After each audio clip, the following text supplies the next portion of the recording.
Hello there! In this video, we're going to take all of the knowledge that you've learned in the last few opening videos and apply it to some instructive review games. I'll walk you through these two games and explain how each move relates to the opening strategies that you have learned. If you have any questions on moves that I did not cover, or just want a better explanation of the games themselves, feel free to leave a comment down below and I'll be sure to help you out. But before we get into these two real example games, I'd like to share one more opening strategy with you all. Now, the reason why I've kept it all the way back to the end until this video is because it's the most advanced, so make sure you're ready. So as you know, one of the main ways to win at chess is simply to checkmate your opponent. By attacking your opponent's king, there's a much greater chance that you will be able to checkmate them first. However, if you're playing against someone who also knows the rules, who knows the basic strategies, then in their mind, they're going to be playing in a way to protect their king, get it to safety, develop all their pieces, and do everything that you're trying to do as well. What that will mean is that after the opening, you'll find that your opponent's king will be castled on the king side or the queen side. They will have developed pieces to defend their king, and because of that, any attack that you might try to do will not likely succeed. So then, how can we attack the opponent if they don't just leave their king out in the open and let us attack it? Well, in that case, the answer would be a sacrifice. This would be exactly the time where a sacrifice is needed to blast open their defenses and start attacking right away. So that begs the question, what is a sacrifice as it relates to chess? Well, let me tell you.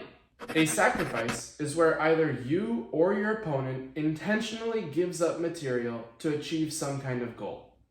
A sacrifice is usually part of a larger scale plan or idea to give the player a better position, a winning attack, or anything else that may be deemed more worthwhile than the material they give up. Right now, we're going to focus on when it's okay to do a pawn sacrifice. What that means is we'll look at examples where it's okay to give up a pawn in exchange for a better position or an attack, in which, in either case, the value of what you're getting is more than what you're losing from the sacrificed pawn. So what's the first thing you need to know about sacrificing material in chess?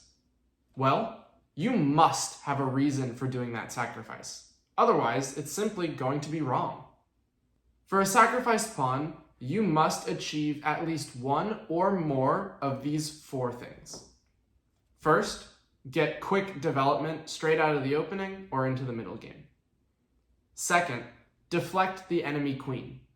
What this means is that you will force the queen to go from the middle of the board around her pieces off to the side, away from the main action.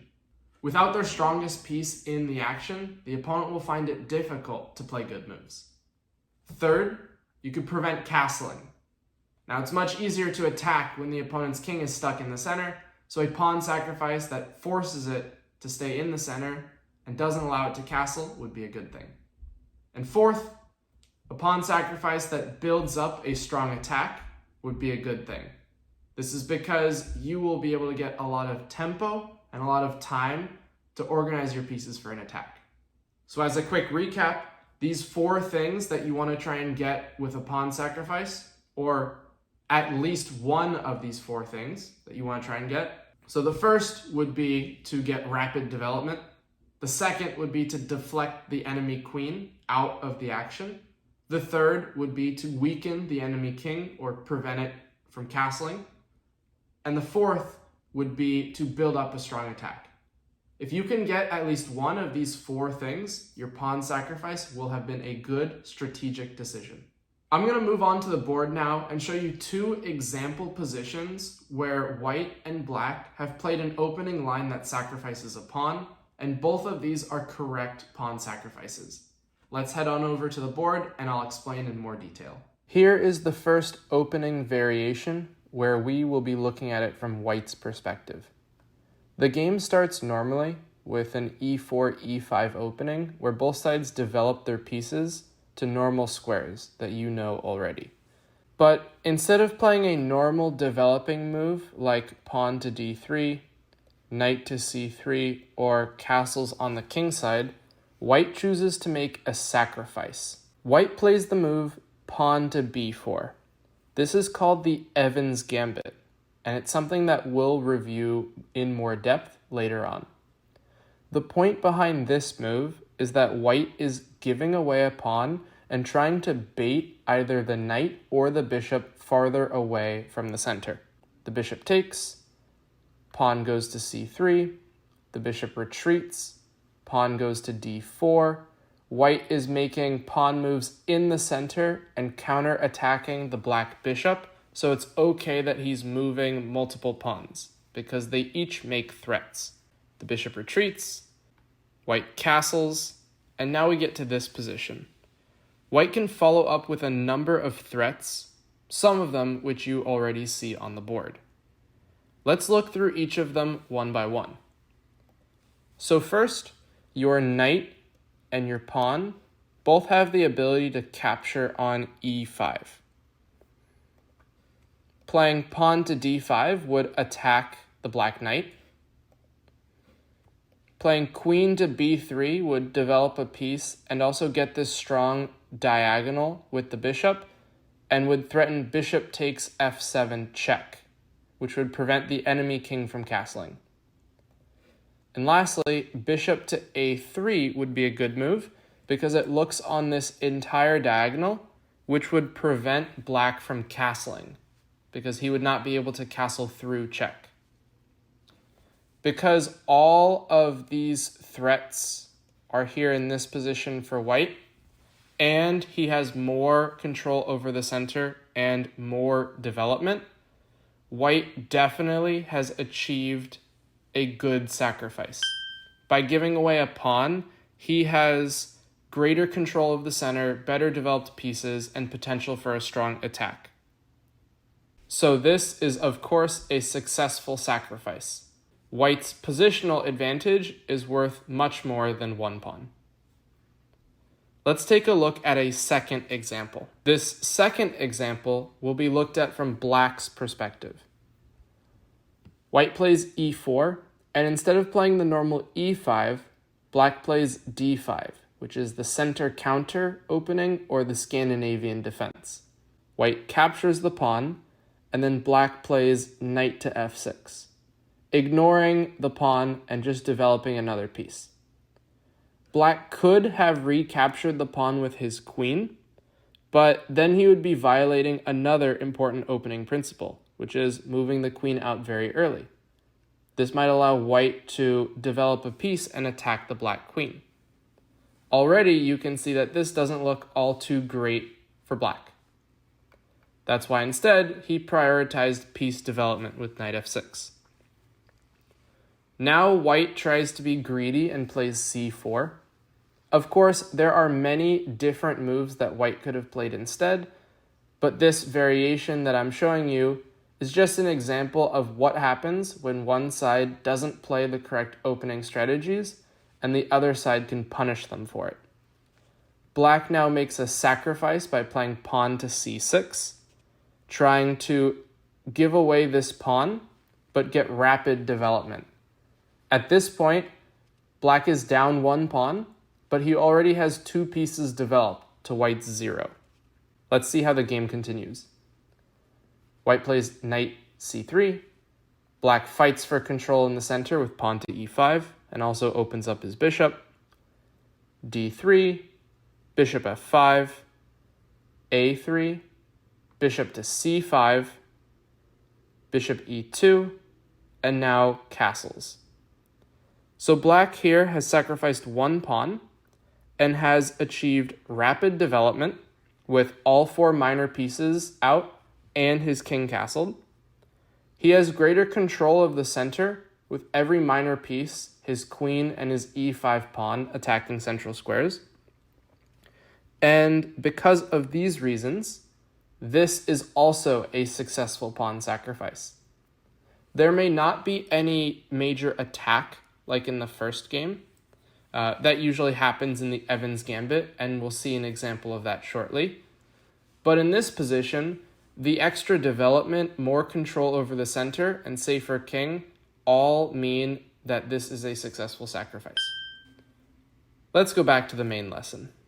Okay, with those two example positions out of the way, it's finally time to dive into some real games to do some review. Now these are two games played by grandmasters. One of them played a long time ago, but the main thing I want you to focus on is how one side follows the opening principles and the other side doesn't. So it's not really a surprise when one side loses the game as badly as they do. I want you to watch how the winning side will sacrifice just a little bit of material, but in return get a very strong attack with quick development and control over the center, and then just start making threats until the opponent collapses under pressure. Make sure you follow these model games to play amazing opening combinations and dazzle the crowds. This first game was played between Paul Morphy and Thomas Hampton in London, 1858. I want you to watch how Morphy, as white, develops his pieces, makes a sacrifice, and attacks the enemy king until he wins the game. Let's get started. So Morphy started with e4, his preferred opening move. Black played e5, knight f3, knight c6, bishop c4, bishop c5, pawn to b4. This should remind you of a position we just looked at. This is the start to the Evans Gambit. It was one of Morphy's favorite openings, and it's one that we'll look at in more depth in the next lesson. So, black plays bishop takes b4, accepting the gambit, and in return, Morphy gets to have more control over the center, gets his king to safety, and then attacks the center. Black captures, which isn't really a great move because it gives away his central control.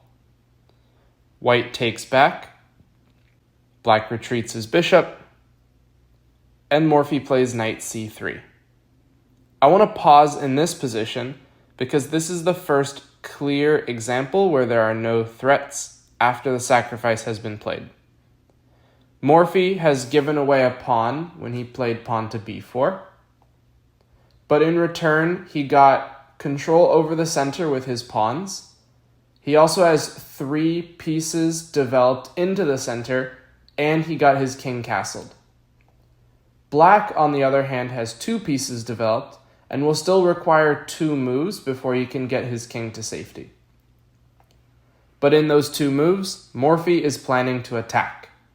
So that's why this will have been a successful sacrifice. After knight c3, black played knight f6. And the idea is not only to develop a piece, but also to get the king castled. On the next move, if allowed, black would play kingside castles. Knowing that he wants to attack the enemy king, Morphy found a very interesting way to keep the king in the center. He played the move e5. The point behind this move is that it's attacking the knight on f6, so if black were to castle right now, he would simply lose a piece. That means black has to deal with the threat to his knight.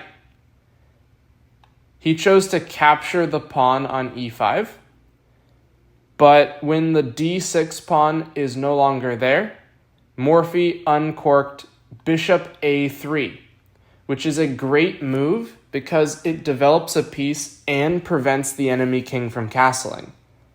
Now the black king can't castle on the king side because it would be castling through check, the f8 square. So this was a second pawn sacrifice, but in return, Morphy was able to keep the enemy king in the center. That is one of the 4 things you need to be able to do with a pawn sacrifice in the beginning, and that was achieved here. So Morphy has sacrificed 2 pawns, but he has better development, better control over the center. The enemy king is stuck in the center, and Morphy will proceed to attack until he wins the game. Let's see how the game continues. Black plays bishop g4, developing a piece and attacking the knight. This is a pin, something we will look at in greater detail. where the bishop attacks the knight, but also looks at the queen behind it, so the knight can't move without getting the queen taken.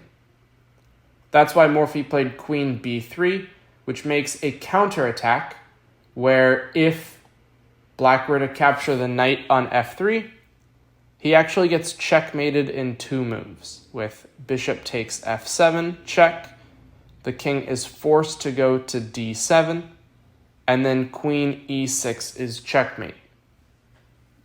What that means is that black played bishop g4 to make this pin, and Morphy got out of the pin and made a bigger threat. So, black chose bishop h5 to defend the f7 pawn, and now Morphy simply recaptured the e5 pawn. He took with his pawn instead of his knight so that he can create an extra threat against the f6 knight and also open up the d file for one of his rooks to attack the enemy queen. So the knight does have to move. There isn't anything else that black can do, otherwise he'll lose his knight. So the knight went to g4. Now Morphy developed another piece, rook a to d1, and it also attacks the queen. The queen doesn't have many safe squares to go. It can't move anywhere on the d file because of the rook. It can't move to e7 because of your bishop. It can't move to f6 because of your pawn. And it can't move to g5 or h4 because of the knight. What that means is the queen has to move to c8. So now in this position, there is one piece that is not developed. It's the rook on f1. However, if Morphy were to play the move rook e1, this would actually be a big mistake because the bishop would capture the pawn on f2 and attack the king and the rook at the same time. So Morphy would lose his rook. Even though you want to attack the enemy king with all of your pieces, in this position, all but one of them will have to do. Since both bishops, both knights, the queen and the rook are all attacking the enemy king, it's time to blast open the center and go for that final blow. That's why Morphy played the move e6. This pawn is trying to be used as a battering ram, blowing up the center, trying to expose the enemy king and allow for the other white pieces to come into the game. If the pawn captures, Morphy would probably have played bishop takes e6. The position would be far too open, and it would be easy for white to attack the enemy king. That's why black played f6 instead. He's trying to keep the e file closed, so at least one piece cannot get to his king, which would be that rook coming to e1 and checking the king. In this position, Morphy played queen to b5. This looks at the king on this diagonal, but it also attacks the bishop on h5. This is why it's so important to figure out what your opponent's last move did, because if you were only looking at the queen and the king and did something like a6 to try and force the queen away, you would get your bishop taken for free. If you can look at the whole board, you can see multiple threats that your opponent might be making. But in this position, it doesn't matter because black is lost. Black played bishop to g6 to defend his bishop, and then Morphy played bishop d5, attacking the knight again, and then his opponent resigned. He gave up. Now, why might that be? In this position, Morphy is still losing in material. His opponent was not checkmated and is not losing a lot of material right now. So why did he resign? It turns out there is no good way to stop Morphy from capturing this knight, and then when the pawn recaptures, take it with his queen. It will then turn out that the black king has nowhere to go. For example, if pawn to a6, then bishop takes c6, pawn takes c6, queen takes c6, And now we see that with this king, with the potential squares that he could go to highlighted in yellow, the rook guards d8 and d7, the bishop guards e7 and f8, and the pawn guards f7, and the queen gives check. What that means is the king can't go anywhere. So the only legal move that black has is queen d7, which then we will take it and give checkmate. There is no other way to guard the knight, because if black plays knight e5, white will simply take the knight and get rid of the piece defending the c6 knight, and then proceed to do the same exact thing, with the game will end in checkmate. So now you can see why black resigned after bishop to d5 in this position. It turns out that there is no good way to stop checkmate. And the reason why this is because his king is stuck in the center and his pieces are scattered around the board, so they can't effectively defend their king. This was Morphy's destruction of his opponent, and I hope you learned a valuable lesson from it. Before we go into the next game, let's take a moment to review the learning lessons. Okay, so that was the end of the first review game. What are the lessons and takeaways we can have from this game? Well, first, white's sacrifice was correct. White sacrificed a pawn on b4, and in return got rapid development and control over the center, and a strong attack, with all of his pieces being able to get into the game very quickly, and the enemy king stuck in the center. Second, we learned that it is not a good idea to be greedy, especially when you're undeveloped or underdeveloped. Black spent way too long capturing pawns in white's position, when white used all of those moves to get his king to safety, control the center, develop his pieces, and make threats. Those extra pawns didn't really mean much when black was getting checkmated. Another lesson to learn from this game is that you always want to watch out for what your opponent's last move did to change the position. Now, I've told you to take a look at what your opponent's last threat was, basically when the opponent moved, what threat are they making? However, you also want to see how the position changes. An example of this is when black played the move knight f6.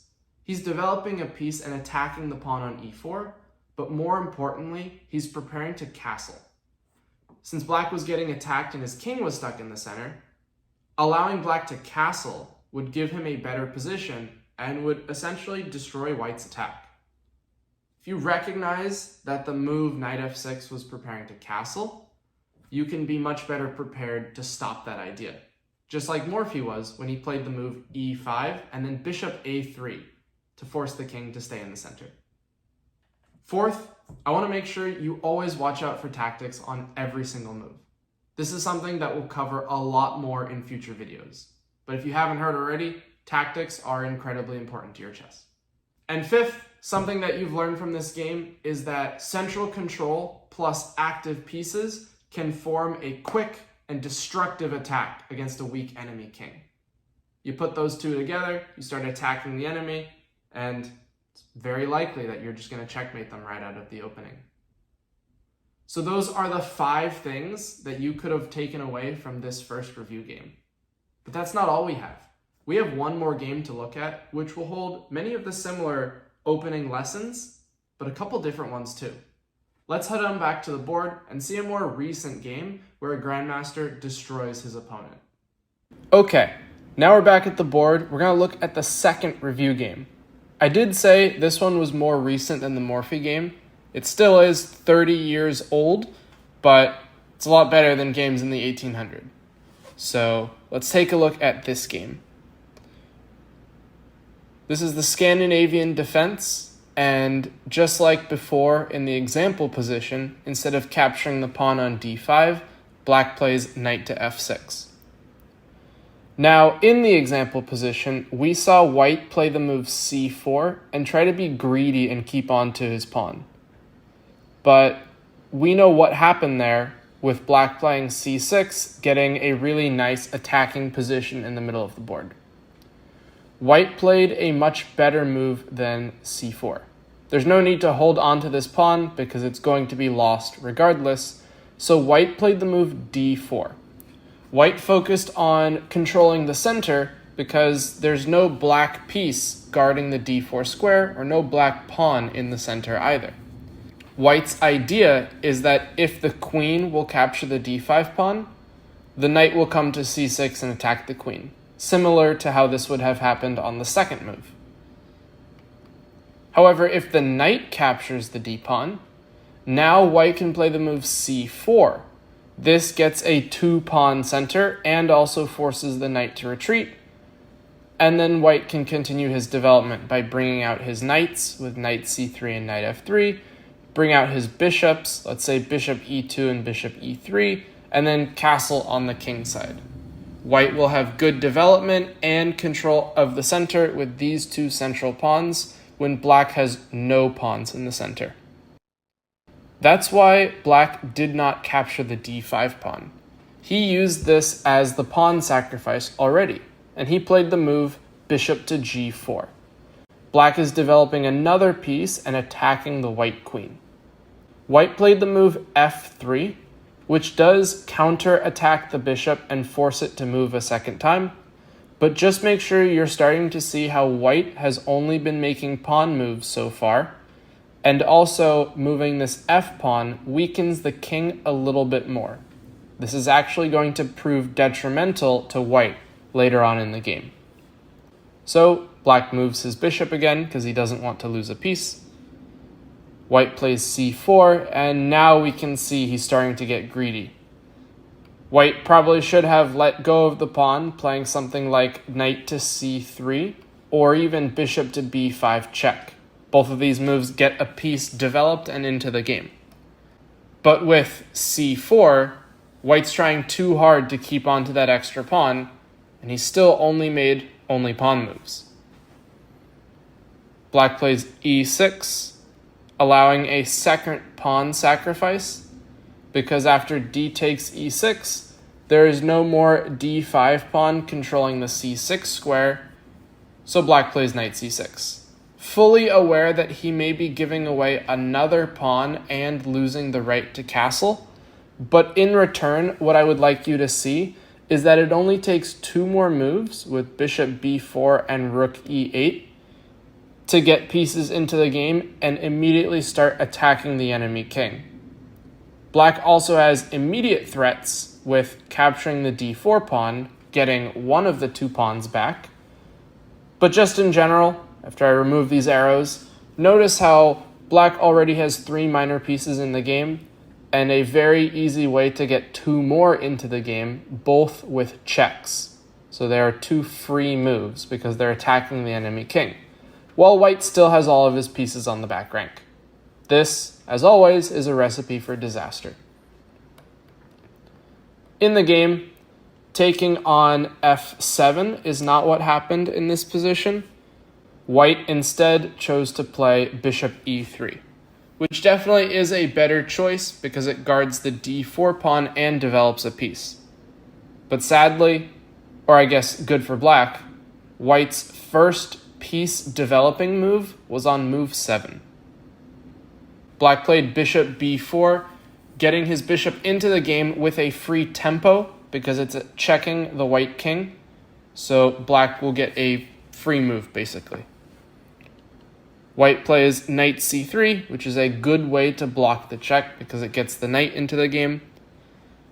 Black plays queen to e7, preparing to castle on the queen side later if necessary, and also putting the queen on the same line as the king, which can become very dangerous.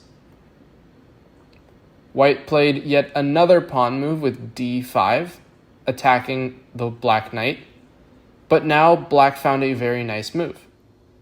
He simply ignored the threat to his knight and castled. The point being is that the rook in this castling maneuver now sits on the d-file, which is on the same line as the queen. So there's no chance for white to capture this knight on c6 because he'll get his queen taken. So black ends up winning material. Because of that, white cannot capture the knight. So white basically wasted another move with a pawn, while black continued his development. Black now has every piece except for his rook on h8 in the game. White played the move queen a4, getting the queen out of the d-file pin, and now renewing the threat to capture the knight on c6. But it turns out this was a huge blunder. Normally, black could think about retreating his knight, or even moving it to a square like e5 and getting it out of the attack, because the bishop is defended by the queen. But there is something much better that black can do. In this position, black found an amazing tactic, a great combination that wins material. He played knight takes d5. Now on first glance, this move may look crazy. That pawn was guarded by two other pieces. But let's take a little bit closer look. The knight can't actually capture the knight on d5. The bishop on b4 is pinning it to the king. Once again, this is something we'll look at in more depth later, but the knight cannot move because it would uncover the king to be in check, which would be illegal. The only piece that can capture the knight is the pawn, but capturing this actually is really bad, and here's why. Black will play queen h4 check, taking advantage of the fact this f-pawn moved up way back on the fourth move. Now, it may seem like this is really easy to defend with either g3 or bishop f2, both moves which block the check and attack the enemy queen.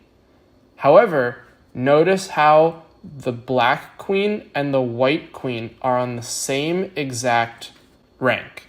What that means is if white blocks the check with either g3 or bishop f2, black will play bishop takes f3 check, simultaneously making a check, uncovering the fourth rank, and also removing the defender of the queen on a4.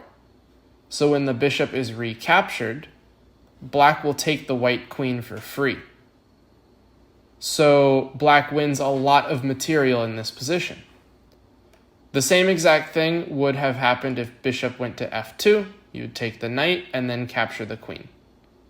What that means is that after queen h4 in this position, the king has to move. Because if the king can move off of the dark square diagonal, bishop takes f3 will not come with check. And this would be a giant blunder because it would lose the queen. What that means is that in this position, black has to find something else to do. And black found an amazing move. He sacrificed his rook with rook takes d5. This crazy move immediately wins the game for black. If white captures the rook, it opens up the bishop's diagonal all the way to e1, so the queen will be protected when it goes there, and this is checkmate. The light squared bishop guards all of these squares, and the other bishop guards the queen, which puts the king in check. So it turns out the enemy king has nowhere to go, and this is checkmate. If the rook is not captured and the king moves, well, we've simply just gotten another piece in the attack. And after queen e1 check, knight d1 to block the check, we cannot capture the knight because there is a queen guarding it.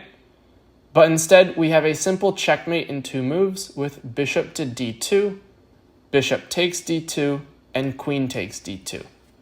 Once again, thanks to this powerful bishop on f5, queen takes d2 results in checkmate. For one more example, if the queen blocks, we don't even have to capture the queen. We can take the bishop on e3, the queen is forced to block, and then this is checkmate once again. So basically, in this game, which ended in 13 moves, it ended on the variation after white took the rook on d5 and black played queen e1 checkmate. We see that black has completely destroyed his opponent. And now, these were both very strong players. So, what went wrong? It was all because of white's greediness and inability to develop his pieces. For more learning lessons, let's go back to the main video. Okay, so that finished the second game. You saw a crazy sacrifice, much more than just a pawn. but Black defeated his strong opponent really, really quickly. Now, what can we have learned from this game? There were a lot of similarities to the first one, where one side was greedy and took too many pawns, while they neglected the development of their pieces, while the other side just focused on developing and attacking. Obviously, one of those things worked out much better than the other. So now, what are the lessons that we could take away specifically from this game? We saw the opening pawn sacrifice worked as well, but for a slightly different reason. Black sacrificed a pawn and even offered to sacrifice more, specifically for rapid development against the enemy. He didn't fully have control over the center because all of White's pawns were there, but his pieces attacked central squares and were so active that they could attack the center or the enemy king as quickly as possible. Second, something to learn is that you should be spending opening moves developing your pieces to control the center and not just moving your pawns to control the center. This was a mistake that White made in that he did control the center with moves like e4, c4, d4, and d5, and all those pawn moves, but he neglected piece development, and you need those pieces to help the pawns. This boils into the third learning lesson from this game, which is if you control the center with only pawns, but don't have any piece support, that pawn center will be destroyed very quickly, just like we saw in this game. The big learning lesson and the big takeaway is that you need your pawns in the center supported by your pieces. If your pieces can support your pawns, your center will stay intact for longer and you'll be able to control the middle of the board throughout the game. From these two example games, I hope you've really learned how important it is to follow these opening strategies that I've explained to you in the past few videos. In doing so, you can prevent disasters from striking. It's never fun to lose a game quickly. It's never fun to lose a game being attacked straight out of the opening. If you follow these strategies, you'll be able to play good chess and you'll be able to avoid those blunders from happening. Another takeaway from this video is that one of the great ways to improve is reviewing games by strong players. We only looked at 2 games right now and you took away so many lessons from them. Imagine what would happen if you looked at 10 games, 20 games, 50 games. You would learn so much. This is one of the best ways to improve because you are studying games of stronger players, trying to figure out how to play like them, how to play better chess. So if you thought the games that we looked at in this lesson were helpful, try doing it on your own. Pick a strong player. It could be Magnus, it could be Kasparov, it could be Bobby Fischer, it could be any strong grandmaster or international master. Just take one of their games and start clicking through the moves or playing through the moves on a board. As a side note, I'd highly recommend playing them on the board because if you're going to be playing in tournaments, you're going to be playing on a board. So studying on a board is much better than studying online, if you have the option to do so. But the point is that as you play through the moves of this game, try asking yourself questions. What is White threatening? What is Black threatening? What is the idea behind this move? What's White's plan? What's he trying to do? What would I do if I were playing this game? As you ask yourself these questions over and over again, you'll start to get an idea of why certain moves are being played. If you can start guessing the moves that grandmasters play, you're definitely getting better. Basically, reviewing games of stronger players is a surefire way to get better, and if you do this enough number of times, I guarantee you'll get stronger. Well, that's it for this lesson. In the next one, we're going to start looking at specific opening variations. Finally! It's been about 10 videos maybe, and we still haven't touched on exact opening variations. But don't worry, I'm not going to tell you a bunch of theory. I'm not going to dump all this theory on you. I'm just going to show you a couple different openings and show you the main ideas. I want you to be the one who chooses in the end. I'm not going to be the one who tells you the Sicilian is the greatest opening in the world and everyone should play it. I want to highlight famous openings, show you the main ideas behind them, show you the plans behind them, and then have you choose. If you like something simple and solid, I'll have options for you. If you like something crazy and aggressive, I'll have other options for you. Basically, you're the one that wants to choose the opening that will suit your style. I'm just here to show you a couple different options, and you'll be the one to make that choice. Until then, this is LRJ Chess signing off with a checkmate.